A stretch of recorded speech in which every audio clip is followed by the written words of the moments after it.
Once, there was an island girl who loved to sing. One time, her sister was to babysit, but took her to a fair instead.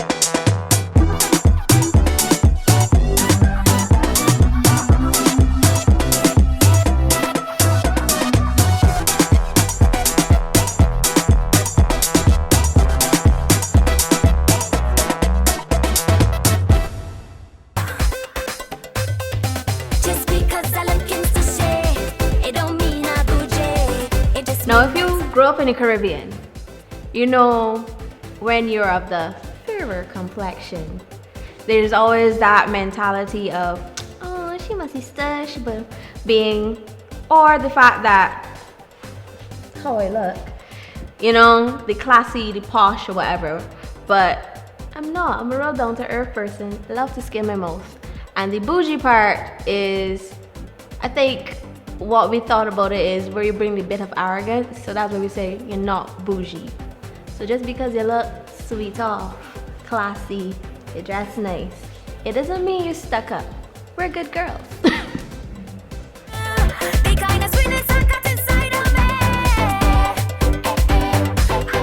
To explain this, I have to go into how the song came about, which is through Shaft. We met the previous year from another song we did together, but the behind stories of that song, Wucky Wucky, is that it was originally written for Destra and I got the song.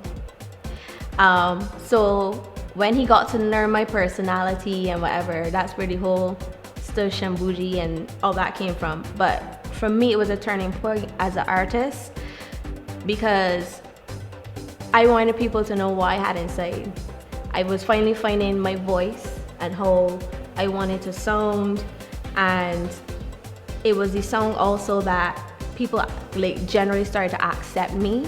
So I can get emotional about it because it was the first time when I went on stage to singing that line and those lyrics that the crowd sang back the lyrics to me. And I don't know how that feels for any other artist, but to me that was the world, because my musical icons are like Michael Jackson and Freddie Mercury from Queen, and I always looked at his performance at, you know, the Live Aid concert, and whatever he sang, the crowd sang back. So to finally have that experience, best thing ever.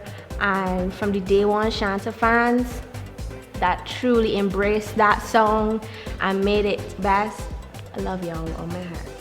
And y'all just feel the sweetness inside of me every time I hit the stage.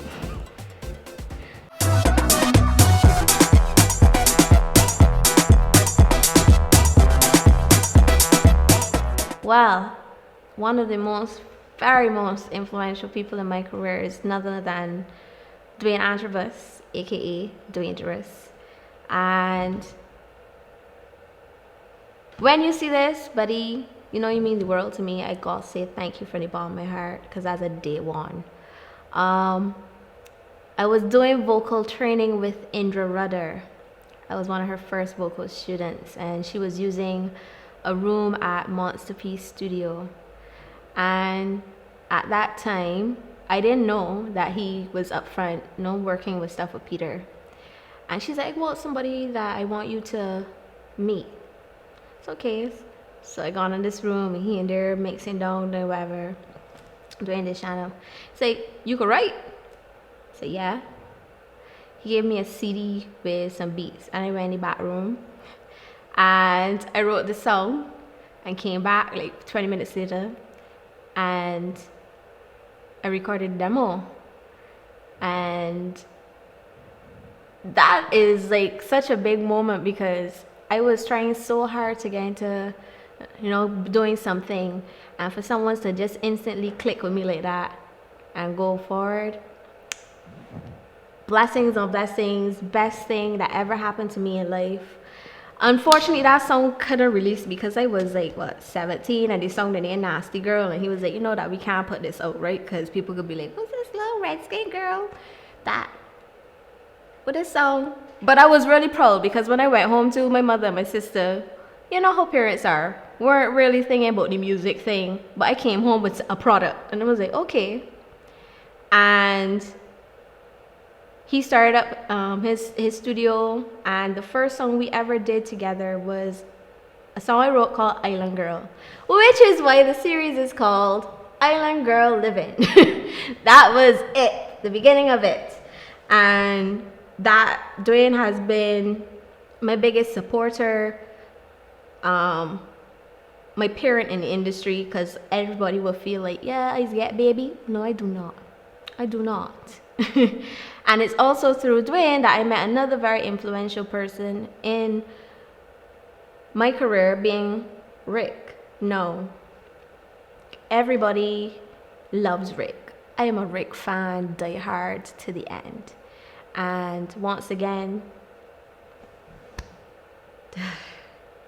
I get emotional when I speak about this because it means a lot to me that someone I admired for so long, and I don't want to get emotional, sorry, like just accepted me and was there. And it was funny because the first song we did together was a track called Blind to See, which was written by a guy named Rodwin Purpey. And when Dwayne told me that Rick could be on this song, I freak out. I didn't know who freak out more, me or my cousin named Ricky, who I didn't know who was a bigger Rick fan between the two of we. But the fact that when he went to Cuba studying, the man started DJing and all he would play is Lil Rick. So when I told her, I was like, Rick, I was like, Ricky, funny enough, I got a song with Lil Rick. What do you mean? And from there, it's been a blessing to be around someone, because everyone sees that, but I see how Rick goes through everything. And I also remember when he wrote a song for me called Wine Punny Ting. And if you don't know, I didn't always start in soca. I was more like pop R&B. And he's like, so, you sound nice, but you can't like sing like a skettle or something, so you gotta be a little more brawling and that, you know, you gotta bring some feeling to it. And I was, he doesn't know it, but I was so embarrassed. I was like, how you do that? Am I mine? Am I Stush mine? Like, huh? And Dwayne is laughing at me, and they've been there. But Dwayne, thanks for always having my back. Thanks for giving me the talks. Thanks for being angry at me. Thanks for pushing me. Thanks for seeing the vision and letting Basink be my home, because it gave me a chance to express myself.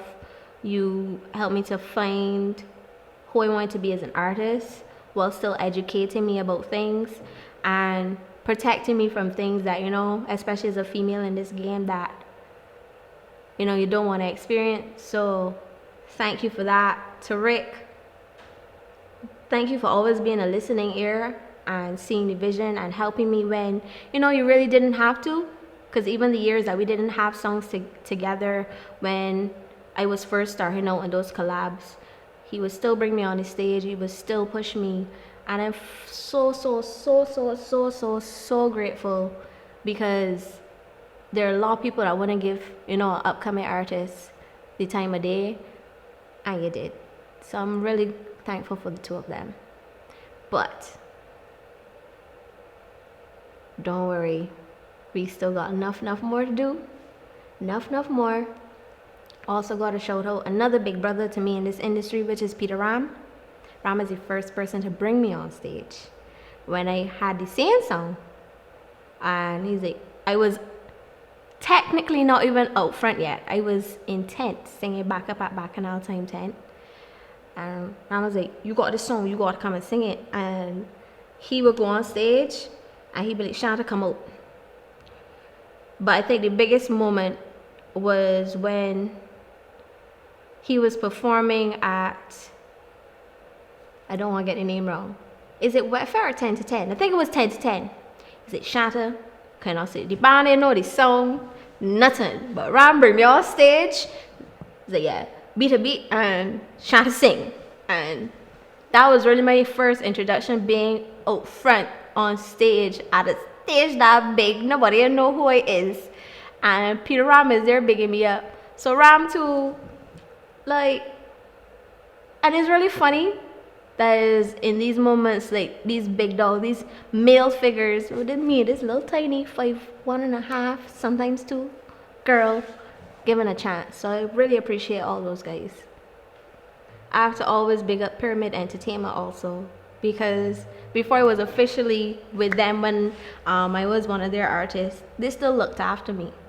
So I have to shout out to Roel and to Santia. And we met in a funny way because Santia looks a lot like my older sister, Sharita. And everyone thought that she was my older sister. And then she was like, and I went to some function, it was like a seminar talking to artists about, stuff in industry. And she was like, I had to come across here because people keep saying there's this girl that looks like, like she could be my sister. And we had a conversation, and I remember speaking to her about like how I met Rick and going from there and what I wanted to do. And they always made me feel like family. Even to this day, it's called Well. And I love I've always loved our relationship. Like, you don't need to speak every day, but you could call and cuss out one another, have fun, kicks. I felt like one of the boys. And probably because it's easier for me, because growing up I was very tomboyish. All this glammy thing. If I show one of the pictures of my skinny bobblehead self, it was a white t-shirt and what is them Wembley trap pants.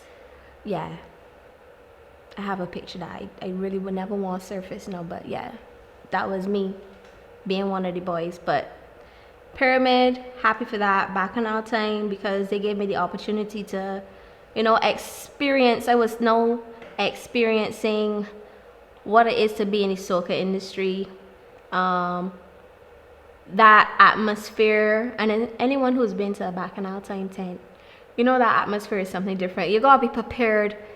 You gotta be prepared for everything. So for those people that always show me love, and the person I mentioned, Indra Rudda, she was a day one too, and for introducing me to people like Dwayne, I thank you all. This is the result of y'all having faith in a brown girl.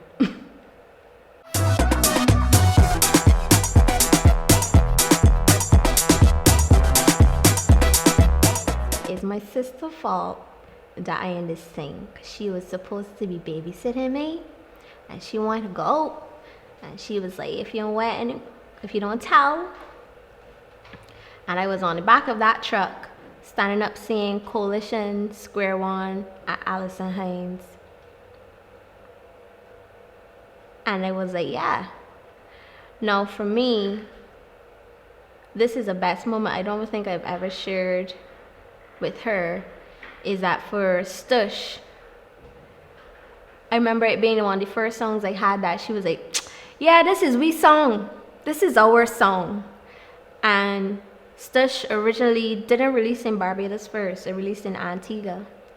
I had a collaboration with Tian Winter, and I was doing a promo run, and I was performing on a stage, a show called Stage there, which is a big thing, because it had Claudette Peters and Tizzy and Machelle was there.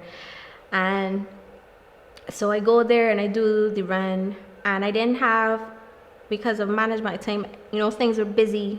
So I asked my sister to come with me, and my sister came, and it is one of the few moments, like, I was really happy she was there because I had that sissy love. But then when I performed, it's that moment again. It was the first time the crowd sang back the lyrics to me, and I wasn't even at home. I was in another country, and in the crowd, someone was waving a Bajan flag, and I couldn't, like, I had to, like, when I finished performing, I had to run off the stage because I was so overwhelmed with the love. But it's my favorite moment because my sister was there with me to experience it.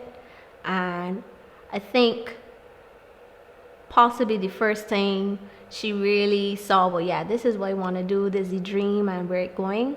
So that for sure.